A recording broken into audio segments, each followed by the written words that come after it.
Welcome, guys. Welcome to MyZone. Welcome to, thank you guys for being a part of the MyZone program here with FitCode.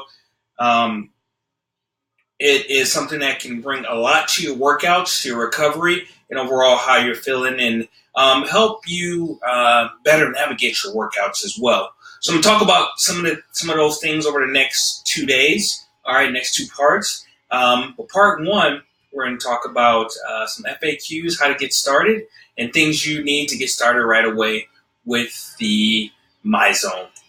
So first thing, number one, make sure you guys are using the correct facility codes. And these are the facility codes. You should have received it when you received your MyZone. But just in case, download the app or go to myzonemoves.com, put all your information inside of the app and or the myzonemoves.com, and register your belt. You have your little thing on your little black transmitter, and your serial number be on the back of there. So make sure you use that too, and you put that in correctly so that it will correctly go to your app and it also correctly register on the TV as well. And also put in all your personal data. That's going to be important to help you track all the information that you need. So when you get your resting heart rate, all that stuff is important. So not a very clear screen, but that's okay. This is what the TV will look like when you guys come into class, essentially. You'll be able to see your little towel on there as well as information. So we have information on here. We have information such as here, we'll have the name. Up here will be where we have little fires, how many calories you will have burned up until that point. Down here is your current heart rate, give or take some seconds. And then down here will be your MyZone effort points. All right, and we'll talk about that here in a minute. And here's our percentage of our max heart rate.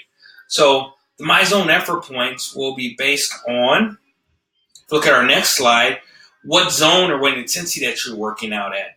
All right, and we go based on your heart rate percentage. So down here from 0 to 49%, you won't get any MEPs or MyZone effort points. As we work our way up to 50 to 59, you get 1 MEP per minute in that zone. 60 69, you get 2 MEPs.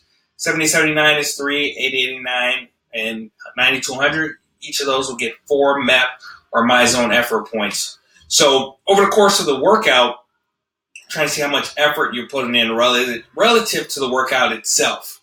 All right. And what you can do as well as you guys are going along, because you have your max heart rate that is an estimate based on your age. I think they use a little different formula than the one that's down here now. But what you can do is you can track how you're feeling, what we call your rating of perceived exertion, or RPE. And your coach may ask you about this along the way, especially if you're trending high or trending low. Like, how do you feel relative to, on a scale of 1 to 10, how do you feel? And it should pretty much correlate with these zones here. So if I'm working and I'm doing burpees, right? And, I do like 10 burpees and I feel like I'm an 8 out of a 10, and up here showing me in the yellow zone, that means I'm good to go. But if I feel like I'm at a 5 and it's showing me in the yellow, it means that something's probably off, or vice versa, right? If I feel like I'm working at a 10, but it's showing me in a blue zone, then something's probably off as well. And some adjustments we'll need to make. Some of you guys will show a little high initially to begin with throughout the workout.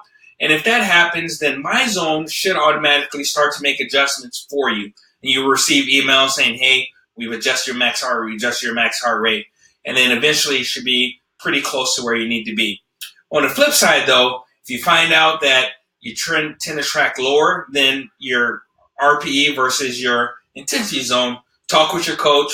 They can make adjustments to your max heart rate to get you up and running and ready to go. All right, so some FAQs. Number one, how do you clean it? So you can put it in a washing machine on a gentle cycle and let it hang dry. I like to hand wash mine, put some soap on it, hand wash it, and then hang it up.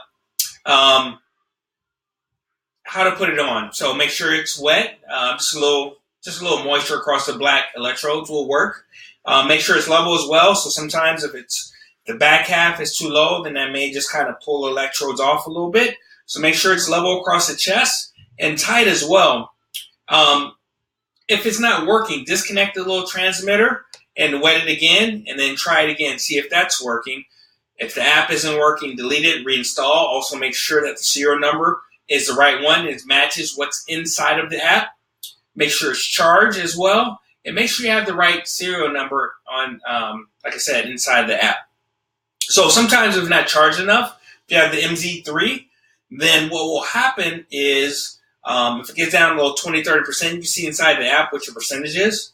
Then what will happen is the connection issues will start to occur. So make sure you charge it beforehand. When it gets around 50, 40%, charge it, get it boosted back up. You should have plenty of charge. And also make sure that to save the batteries as well, you're taking it off the belt every night, all right? But don't lose that receiver transmitter, because you cannot, if you do that, you have to purchase a whole new one, as opposed to just purchasing just the belt portion, which can be available. Storage of data, if you have the MZ3, it will store up to 16 hours of the data of your workouts if you're not by your phone, have MyZone, your MyZone app open, or inside a class. So if you could go for a run, for example, don't take your phone, come back, open up your MyZone app, upload your data, and it'll save it for you. If you have the MZ1, you have to be there with your phone and or inside of class to make that happen. And your max heart rate, I kind of already touched on that a little bit. What's in there is an estimation, all right? So they use a formula to get the estimate, but obviously everyone's going to be different. And so for us, the only true real way to calculate your max heart rate is do a max heart rate test, which is something that, you know, you go in for a full intensity for a period of time, kind of work your way up, and then you take a little break and you go full out again. It's an intense thing to do, something that's not very feasible.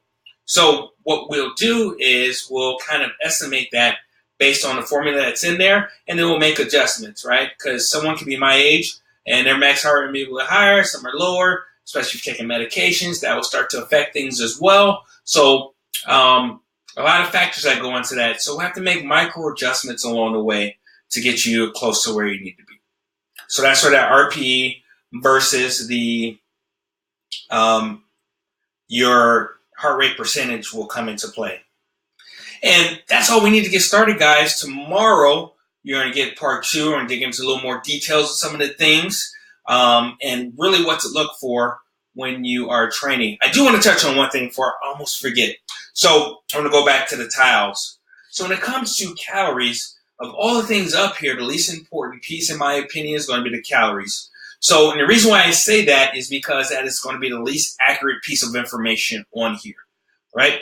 The reason why it's the least accurate is because all it's taking into account is your age, your weight, etc., and your sex.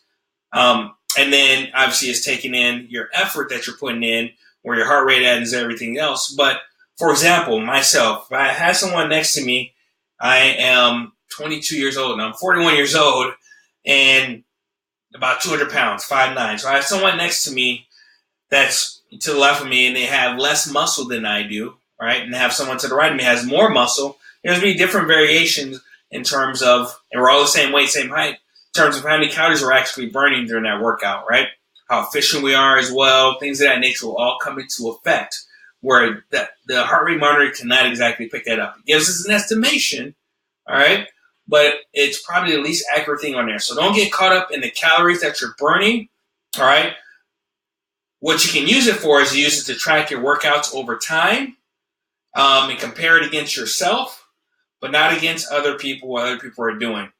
So I'm going to burn way more than, a woman who's 120 pounds, all right?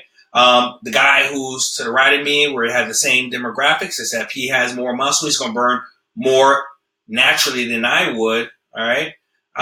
In real life, but on the screen, it's going to show the same if we're working at the same intensity, doing the same thing. And then the guy to the left of me has less muscle than me, all right? Same height, same everything. It's going to show on the screen.